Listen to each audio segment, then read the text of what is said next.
Linerless ponds, when you've got a sandy soil, is a bit more tricky because the water table in sandy soils fluctuates much more quickly because water can pass much more quickly through these big grains of sand than it can through microscopic granules of clay.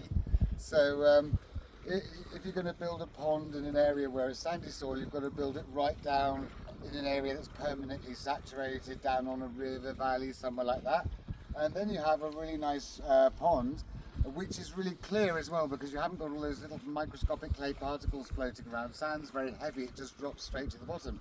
So the result is that the water is much more clear, but then you have another issue, is that when these little ripples on the side of the pond bash against the clay, they don't really erode it very quickly, really slowly, but sand just washes away. If you just think of a wave on the beach, just moves sand just erodes very quickly. So you need to have something to protect it, like stones or something. And you can see here that they put these big granite boulders all the way around the edge to protect it from erosion. But in some places it breaks through, and just look how big it can, how quickly it can eat back here. It's just every time a wave falls on the side, it washes sand away. It's just it erodes so quickly.